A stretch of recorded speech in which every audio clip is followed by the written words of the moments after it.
Hey folks, welcome back to another video. Today we're looking at question 1695, a maximum erasure value.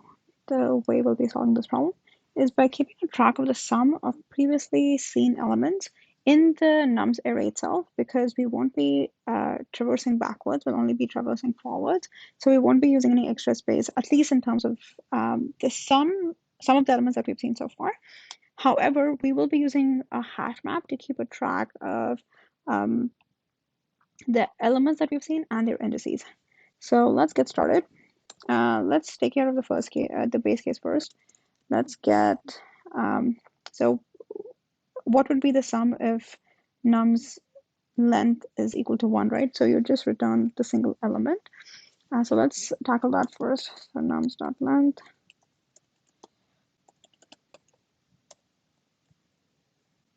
So if n equals 1, we just return nums of 0. Awesome. Once we have that set up, there are a couple of things that we need to do. We need a hash map first off, so let's do that. Hash map, both the types that we will be storing are integers.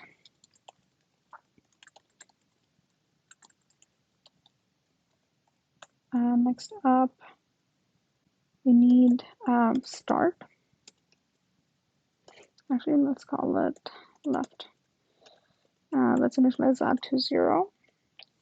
And then we have the sum. The sum would also be equal to 0. What else do we need? Oh, int max. Max will also be equal to 0. Okay, so since we need to keep a track of the sum of all of the values that we've seen previously, and we need to keep that stored in the array itself, let's set up the base case where sum is already initialized to nums of 0, or not initialized, but basically we're adding some nums of 0. So you've added element 1 and you put that in the map as well. So basically that way you don't have to do any like edge cases sort of in the for loop. All right, so once we have this, we actually take the for loop itself. So int I equals 1. Since we've already taken care of the 0th index right here, we start with 1. We go all the way till n, and we keep incrementing I, right? And then there are two cases that we need to consider. So if num doesn't contain the element that we're looking at, contains key nums of I, we need to do something. If it doesn't exist, we need to do something else. Right, so what is that?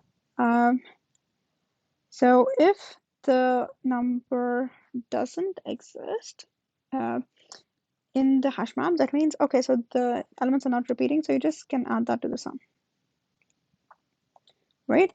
And you need, once this is done, you need to put that back in the map. So in either of the cases, you need to keep a track of the index. So outside of the if and the else, you need to put the element back in to keep a track of the elements and the indices, right? And you also, since I mentioned earlier, we also need to keep a track of the sum of the elements that we've seen so far. So how do you do that? You do nums of I to be equal to all of the elements that we've seen previously. So this happens outside of the if and else because it has to happen regardless. And the max would be equal to what we've seen so far and the sum itself. So mat.max, right? You take the max value and the sum value, and you just assign the max, and in the end you need to return max. Okay. All right, so this I think is the trickiest part of the problem. It's not too bad, so let's jump right in. So what happens if the element does exist, right? So if it does exist, you need to figure out, okay, so where are we actually starting from? Like apparently we've seen this element before, so you need to get the previous index, right? So in previous index, so this would be equal to mat.max of the start, oh, we called it left, and then map.get nums of I. So what exactly is happening here? We're trying to get the index at which we have seen this element previously. And it can occur in two places. It can either occur in the left place that we have started, like the pointers, like the left pointer, or we get that from the map. So there are two cases.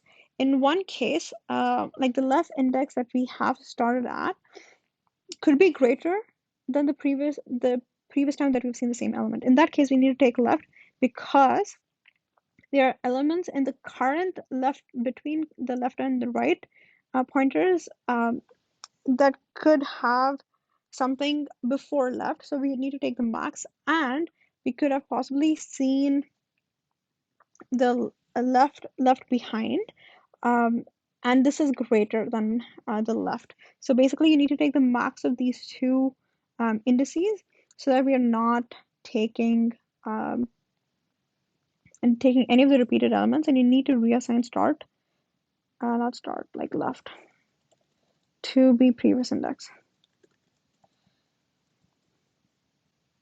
And for the sum, you need to reassign it entirely instead of adding. So it would be nums of I, so the current element, plus everything that we've seen previously. So since we have taken care of everything that we have seen previously and the sum in this part, so here what we're doing is basically taking the current element and the sum of everything that we've seen previously, but we need to subtract the part where we saw the repeated element, right? So it'd be nums of left. Yeah, so this basically removes everything since the array is storing the sum of all of the elements that we've seen so far. This will take care of removing the sum of the elements till and including the element that has been repeated. Awesome, so I think that covers the problem. Let's try running this. Ooh.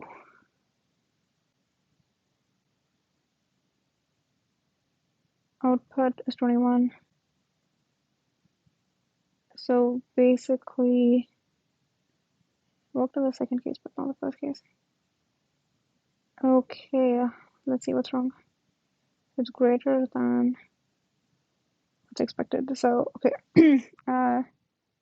the base case is okay, and then you take a hash map. You have left equals 0, sum is equal to 0, max is equal to 0. And then you add the first element to sum, which is good. Oh, this is the problem. You don't put nums of 0, 0. You put 0, nums of 0 and 0. Okay, that should work. Okay, awesome. Let's try submitting it for all the test cases. Awesome, that worked. Okay, so let's talk about the space and the time complexity. The time complexity of the entire solution is of n, since we are iterating through all of the elements. And the space complexity is also of n, since we are using a hash map right here to store all of the indices. Awesome. If you have any questions, please let me know in the comments below. Don't forget to subscribe to the channel and like the video. I would definitely appreciate that. It keeps me motivated to make more videos. So thanks so much, and I'll see you folks soon. Peace.